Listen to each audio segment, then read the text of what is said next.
ഇന്ന് ഞാൻ പറയാൻ പോകുന്ന നെപ്പോകളുടെ ഗോഡ് സെയ്ഫ് അലി ഖാന്റെ അൺസേഫായ മോനെ ബോളിവുഡിലേക്ക് ലാൻഡ് ചെയ്യിക്കാൻ ഉണ്ടാക്കിയ ഒരു പടത്തിനെ കുറിച്ചാണ് പറയാൻ പോകുന്നത്. You launched me because of my talent, right? You gave me a break. I think it was because of your papa. എന്തിനാടാ അഭിനയിച്ചിട്ട്? ഞങ്ങള് നെപ്പോകളാണ്, ആക്ടേഴ്സ് അല്ല. ഇവനെ കൂടാണ്ട് ഈ പടത്തിൽ വേറൊരാളുണ്ട് ഗൈസ്. ഞാനൊരു ക്ലൂ തരാം. നമ്മുടെ ചിരിയണ്ണൻ ഈ സിനിമയിൽ കേണല എന്നിട്ട് താടി വെച്ചാണ് നടക്കണേ. പടത്തിന്റെ തുടക്കത്തിൽ പട്ടാളക്കാർക്ക് കുറച്ച് തീവ്രവാദിയുള്ള ഇൻഫോർമേഷൻ കിട്ടും. ഇത് അറിയുമ്പോ നമ്മുടെ ചിരിയണ്ണൻ ചാർജ് ആയിട്ട് അങ്ങോട്ട് പോവും ഗൈസ്.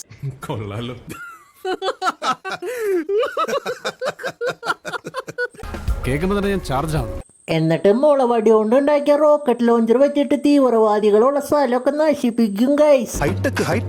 പിന്നെ ഇവര് തീവ്രവാദികളുടെ ക്യാമ്പ് അറ്റാക്ക് ചെയ്യാൻ പോകുന്നത് 8 പട്ടാളക്കാരെ വെച്ചിട്ട്. അപ്പൊ ബാക്കി പട്ടാളക്കാരൊക്കെ എവിടെയാണെന്ന് ചോദിച്ചാൽ പേട്ടപ്പെടണം. അപ്പൊ അങ്ങനെയൊക്കെ ഉണ്ടാവും. പിന്നെ നമ്മുടെ ചിരിയണ്ണന് അവിടുന്ന് 2 മെയിൻ തീവ്രവാദികളെ കിട്ടും. എന്നിട്ട് അവരെ പൊക്കും. പിന്നെ മിഷൻ സക്സസ് ആയ കാരണം നമ്മുടെ ചിരിയണ്ണന് പ്രൊമോഷൻ കിട്ടും. എന്നിട്ട് ഒരു പാർട്ടി വെക്കും. പാർട്ടിയുടെ ഇടയിൽ നമ്മുടെ ചിരിയണ്ണന്റെ മോനൊരു പാട്ട് പാടും.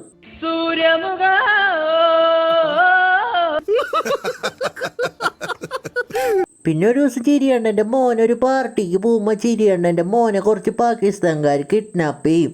എന്നിട്ട് 2 തീവ്രവാദികളെ വിട്ടു തന്നില്ലെങ്കിൽ അവനെ കൊല്ലുമെന്ന് പറയും. നമ്മുടെ ചിരിയണ്ണൻ രാജ്യസ്നേഹികാരനെ വിട്ടുകൊടുക്കില്ല ഗൈസ്.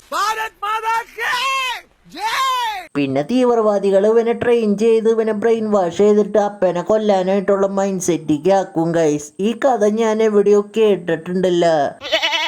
പിന്നെ ചിരിയണ്ണന്റെ മോൻ 8 വർഷം കഴിഞ്ഞിട്ട് അവൻ വലുതായിട്ടുണ്ടെങ്കിൽ നമ്മുടെ ചിരിയണ്ണന്റെ ഒരു മുടി പോലും നരച്ചിട്ടില്ല ഗൈസ്. പിന്നെ ഒരു ദിവസം സ്ക്രീനിൽ ഹാക്കിംഗ് എന്ന് എഴുതി കാണിക്കുന്ന ഏതോ ഒരു ഹാക്കർ കുറച്ച് ആൾക്കാരെ ബന്ദിയാക്കിയിട്ടുണ്ടെന്നുള്ള ഇൻഫോർമേഷൻ കിട്ടിയിട്ട് അത് പട്ടാളക്കാർക്ക് അയച്ചു കൊടുക്കും. എന്നിട്ട് പട്ടാളക്കാർ അവരെ രക്ഷിക്കും.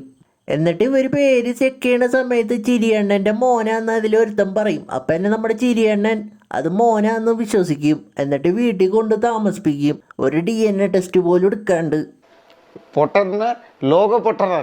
പിന്നെ നമ്മുടെ ചിരിയണ്ണൻ ഒഫീഷ്യൽ ലാപ്ടോപ്പ് ഒരു പാസ്വേഡ് ഇട്ടിട്ട് അത് സൂക്ഷിച്ച് വെക്കാൻ പോലും വയ്യാത്ത ഒരു മണ്ടനാണ് ഇങ്ങേര്. എന്റെ ഒഫീഷ്യൽ ലാപ്ടോപ്പ് പെർമിഷൻ ഇല്ലാതെ യൂസ് ചെയ്യാൻ പാടില്ല.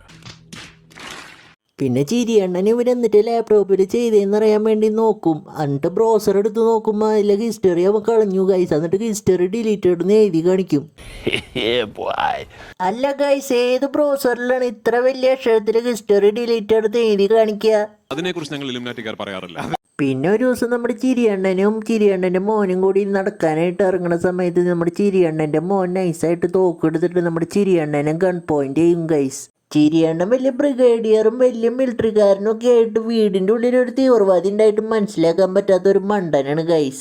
പറയാതിരിക്കാൻ പറ്റില്ല കേട്ടോ, നിങ്ങൾ പാരമ്പര്യമായിട്ട് പൊട്ടന്മാരല്ലേ. പിന്നെ ചിരിയണ്ണൻ ഇപ്പൊ ചത്തറുണ്ടെങ്കിൽ പടം തീരുന്ന ടെൻഷൻ അടിച്ചിട്ട് ഡയറക്ടർ അങ്ങോട്ട് ഒരു മിലിറ്ററിക്കാരനെ വിടും ഗൈസ്. എന്നിട്ട് നമ്മുടെ ചിരിയണ്ണനെ രക്ഷിക്കും. പിന്നെ മറ്റവൻ അങ്ങോട്ട് ഓടി പാകിസ്ഥാനിക്ക് പോവും. ശരിക്കും ഗൈസ് ഇവൻ ബോർഡർ ക്രോസ് ചെയ്തിട്ട് നടന്നിട്ട് പോവും. അപ്പൊ നിങ്ങൾ ചോദിക്കും ബോർഡറിലുള്ള ഇന്ത്യൻ മിലിറ്ററിക്കാർ ഇവരെ പിടിക്കില്ലേന്ന്. ഇവനെ പിടിക്കില്ല ഗൈസ്, കാരണം ഇതൊരു ചവറ് പടാണ്. പിന്നെ അത് കഴിഞ്ഞിട്ട് ഗ്ലൗസ് ഇട്ടിട്ട് ഹാക്ക് ചെയ്യുന്ന ഒരാൾ ഇന്ത്യയിലെ ഒരു ഡാമിൽ ബോംബ് വയ്ക്കുന്നുണ്ടെന്നുള്ള ഇൻഫോർമേഷൻ പട്ടാൾക്കാർക്ക് കൊടുക്കും. എന്നിട്ട് ആ ഹാക്കർ തീവ്രവാദികളെ മിലിറ്ററിക്കാരെ അടച്ചിട്ട സ്ഥലത്തേക്ക് പോവും. ആ സ്ഥലത്ത് ആകെ 2 മിലിറ്ററിക്കാരുള്ളൂ ഗൈസ്. ഇതൊക്കെ ഏത് യൂണിവേഴ്സാണ്? മിലിറ്ററിക്കാരൊക്കെ എവിടെ പോയി? അതിനെക്കുറിച്ച് ഞങ്ങൾ ഇലുമിനാറ്റിക്കാർ പറയാറില്ല. പിന്നെ ഒരു ടെസ്റ്റാണ് ഗൈസ്. ആ ഹാക്കർ ഉണ്ടല്ലോ നമ്മുടെ ചിരിയണ്ണന്റെ പെണ്ണാണ്. പിന്നെ അവള് തീവ്രവാദിയാണ് ഗൈസ്. നിങ്ങളെന്താ ഞെട്ടാത്ത? ഇതൊക്കെ നമ്മുടെ കൈ കിട്ടണമായിരുന്നു. അടിച്ച് കാലക്ക് കൈ കൊടുത്തേനെ ഇല്ലടാ. ഈ രോമാഞ്ചിഫിക്കേഷൻ സീൻ കഴിയുമ്പോ എന്നെ മറ്റേ തീവ്രവാദി ഇവളെ കുത്തിക്കൊല്ലും. പിന്നെ ചിരിയണ്ണന്റെ മോനെ ഡാമിൽ ബോംബ് വയ്ക്കുക. എന്നിട്ട് ചിരിയണ്ണൻ വന്നിട്ട് തടയും. പിന്നെ ഇവര് 4 സെക്കൻഡുള്ള ബോംബ് പൊട്ടാനെന്ന് പറഞ്ഞിട്ട് ഇവര് 10-15 മിനിറ്റ് ഫൈറ്റ് ചെയ്യും. പിന്നെ അത് കഴിഞ്ഞിട്ട് മോനെ അച്ഛനും കൂടി അച്ഛാ മോനെ മോനെ അച്ഛാ എന്ന് പറഞ്ഞിട്ട് കുറെ സെന്റിസീന് അവസാനം ആ ബോംബ് അങ്ങ് ഓഫ് ചെയ്യും. പിന്നെ അവസാനം ഇവര് അപരാധം കാട്ടിയിട്ട് വയ്യാണ്ടായിട്ട് അവിടെ കിടപ്പാവും ഗൈസ്. അങ്ങനെ പടം കഴിയും. വെട്ടിയിട്ട വായത്തണ്ട് പോലെ കിടപ്പ് കണ്ടപ്പ. ബേസിക്കലി നമ്മുടെ ചിരിയണ്ണൻ ഒരു മണ്ടന ഗൈസ്. വീട്ടിൽ 2 തീവ്രവാദി ഉണ്ടായിട്ട് അത് മനസ്സിലാക്കാൻ കഴിഞ്ഞില്ല.